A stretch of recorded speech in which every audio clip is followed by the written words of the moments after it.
And I think media councils and regulatory mechanisms understand the need to consistently update the mechanisms, the codes, in order to remain fit for purpose.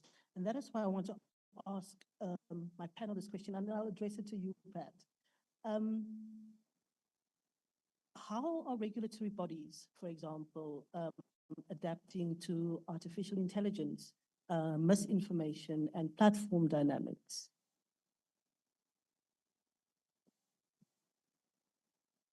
Okay, I think the first one is adapting the codes in the first place, because you need to account for what is happening or not what used to happen, which is why you need to start thinking about things like artificial intelligence. And in fact, my own view, which is what we are considering in the Press Council, is that you are not going to displace human intervention in journalism, even with the technological support that you have.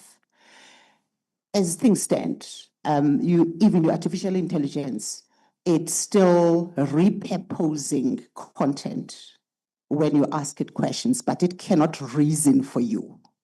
It's not going to tell you that you need a right to reply, which is why you are always going to need editorial oversight in your newsroom.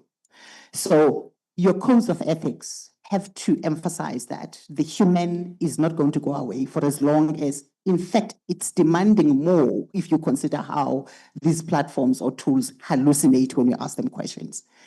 And I think the second part on disinformation, and in fact, I want to use this opportunity to talk about fake news, because you still hear people talking about fake news, which is actually an oxymoron. And the likes of Trump, it works for them because it's all about discrediting journalism when that term is used, because the minute it's news, it means it's verified information. It has gone through checks, and it can therefore not be fake.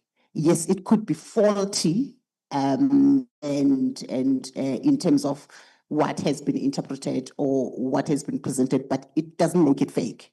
So you can't have fake and news in the same phrase and think that you're correct. It's meant to undermine journalism, and we don't want that.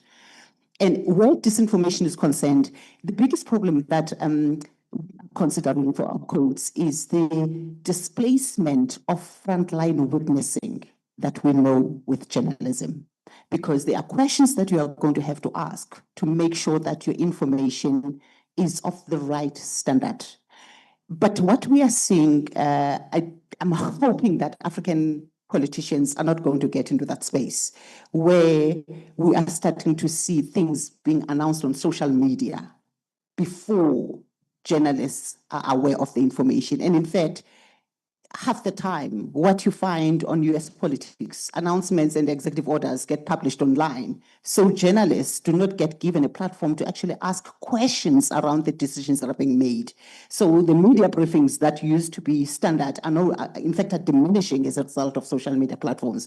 So this is where journalists have to be wide awake to what is being published, even by those in authority, because nothing gives credibility to disinformation like political authority, because it comes from trusted voices or voices that have authority that shouldn't be actually spreading. I mean, what we're sitting with in South Africa around what was said to be white genocide, and you have a whole executive order written against a country by a president of a different country based on disinformation.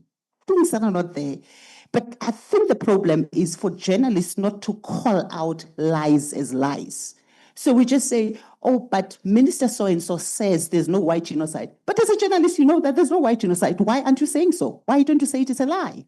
So these are things that we need to start to be upfront about as journalists and make sure that we tell the stories that are meant to be told in the manner they're supposed to be reported.